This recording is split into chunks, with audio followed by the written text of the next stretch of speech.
I've got 3 decisions that every great IEP team needs to make.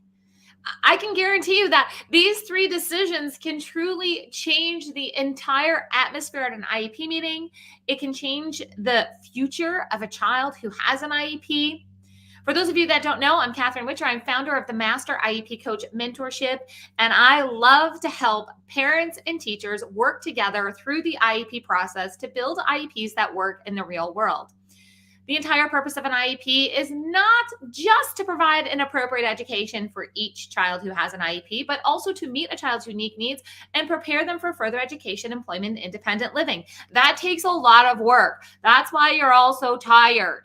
So let me give you 3 things that aren't going to add pressure onto your list. They're actually going to help you simplify what can happen next. So let's jump right in. Number 1, an IEP team needs to decide to prioritize what goes into the IEP. If you just went, yeah, I know, I'm trying all the time to figure out what needs to go in there. But you have to make a decision that not everything is going to go into the IEP. Not everything that a child needs to be prepared for further education, employment, and independent living. Not everything can fit into an IEP. A child only in school for so many hours. There's only so much time that we can implement, IEP minutes into a child's day.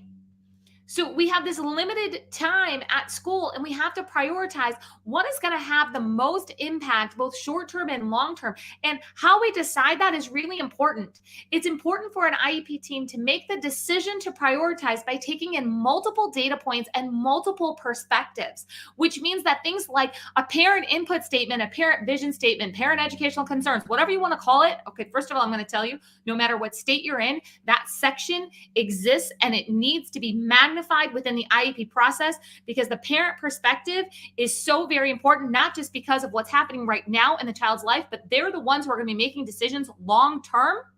So you have got to learn how to create a fantastic parent input statement. That's another topic for another day, but just know it should exist. So if we're taking in the parent perspective and we're taking in the current data and we're taking in what the school is legally obligated to do when it comes to curriculum and meeting state standards and all the things that teachers and administrators have to deal with. When we take all of these things and we put it together, and we have the child and we have the parent and then we have the school team, and we put all that together, we can start to prioritize what is going to have a domino effect. Meaning, how am I going to prioritize what goes into this IEP so I can maximize the time in the child's school day and get the most benefit, so when they learn this skill, then naturally the next skill is going to happen. So you have to make a decision to prioritize and just accept that not everything is going to go in there, and you have to decide, how are you going to make this a priority? What information are you going to use? Number 2, the second thing that you have to do if you're going to have a great IEP team is you have to have an accountability plan. Who's ever walked out of an IEP meeting and went, that was great, and then like 90 days later, you're like, who's doing this? What's going on? I don't really even know what's happening. And I'm not just talking about parents. I'm talking about teachers too. All right. Everybody has felt that. Let's decide not to feel that again. Let's decide that when you go to the next IEP meeting, that you're going to be very clear, not only what your role is, but what other people are going to be doing to make sure that this IEP comes together. So this accountability piece, it's so much more than just saying like, well, here's a speech goal and the speech therapist is in charge of taking data. In addition to speech, there's most likely some visual schedules or some different types of materials or books or things that need to, happen to ensure that the speech therapy is effective or that it's being generalized throughout the entire school community. There are other things beyond just gold data that require accountability. We need an accountability plan. Parents have accountability, teachers have accountability, therapists have accountability, admins have accountability. Everybody has accountability. Nobody's talking about it.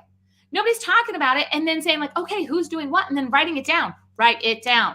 Write down the accountability plan. Don't leave the IEP table without that. I would rather have 5 things decided on at the IEP table with a really strong accountability plan than 10 things just kind of verbally said like, yes, we're all going to do this, and then walk out of the room and have no idea what's going to happen. Take the time to build the accountability plan. Third thing, every great IEP team makes the decision to report to each other early and often. Here's what this means. You are not waiting till the progress report. You're not waiting till the annual review. You are not waiting till the deadline to communicate what is happening, not just in the IEP, but throughout the child's school day. There are things that come up outside of the IEP, right? Yeah, that's part of what makes the IEP so difficult is that it can only hold so much and there's so much other stuff that's happening. So, how are you going to decide to report to each other that positive feedback, that constructive criticism, that data for the IEP goal before you realize the whole semester went by and whoops, this is not working? How are you going to report that things are going well and we need to move on to something else or that priorities have changed? So, reporting early and often means not waiting for the deadline, reporting on things that are in the IEP and also reporting on things to each other. And notice, I'm not just saying communicating. Because communicating, hey, what's up? Yeah, Johnny had a great day at school today. That's communication. I'm talking about actually reporting like, hey, let's sit down and talk about what's happening. Like let's do a little report back and forth of what's going on. And again, it includes positive, it includes negative, it can include constructive criticism, it can include progress, it can include like, oh, things have been overwhelming. We haven't gotten to this goal yet. That's not good. What are we going to do next? This open and honest communication in a form of reporting back and forth, more of a formal conversation than just, hey, I checked in with them, is really key to an IEP team not feeling the pressure of an annual meeting with a bunch of surprises of what's really going on. And it's more than just that, hey, how you doing, and passing it, in between classes, whether it's staff that's talking in between classes or it's parents who are talking through the carpool line. It's more than that. Those things are important too. But if you put more formal kind of reporting conversations, but I'm calling it reporting because I just don't want the check-in. If you put more of that in there, some of you just went, oh my gosh, but then that's more work. No, actually, it's less work in the long run.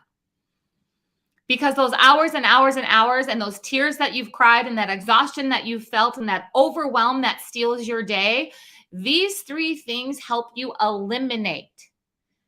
Doing a little bit of reporting early and often and not having to go, oh man, I didn't even catch this and 9 months went by. And now how am I going to spin this information? And that, again, I'm not talking specifically about teachers or parents. That's everybody at the IEP table has had something kind of slip by that we didn't pay attention to, that we decided somehow at some point that it was really important, but then it wasn't. You know what? Maybe it was something that could have been taken off the to-do list because it wasn't important, because it was a priority and then it was not a priority. But if we would have communicated, then we could have taken it off.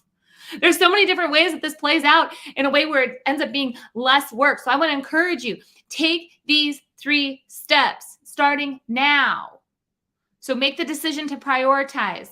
Come up with the accountability plan before you leave the IEP table and decide to report early and often with your IEP team. Those 3 things are a game changer in your IEP process. I want to encourage you that if you want to be a change maker at the IEP table, you want to be the idea bringer, solution finder, and team builder, that you head over to masteriepcoach.com. Right now, we have several different things that are happening for those that want to become a master IEP coach. Master IEP coaches, they do a lot of different things. Sometimes master IEP coaches are teachers and they want to stay in their role, but they want to get really, really good and maybe get a promotion or some additional kind of leadership within their school system. Master IEP coaches are also parents who want to be the leader at their child's IEP table. Sometimes master IEP coaches want to help other people.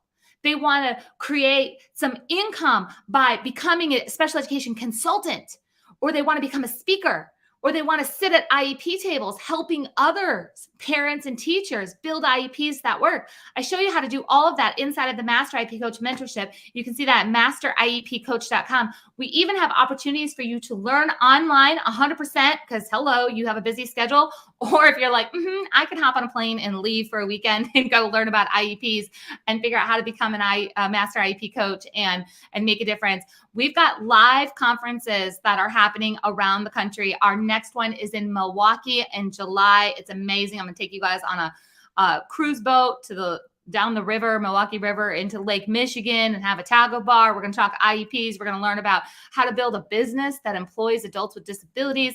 We're going to have author Kate Sweats in there. We're going to talk about IEP process, of course, We're talking about what you want to do as a master IEP coach. There's so many different ways that you can learn, engage, and use your skills in special education to create change and get paid for your expertise, whether that's staying in your current role or it's moving into a different role. Again, I'd love to see you over at masteriepcoach.com. Remember, take those 3 steps, change the direction of your IEP team. You can do this. You got it.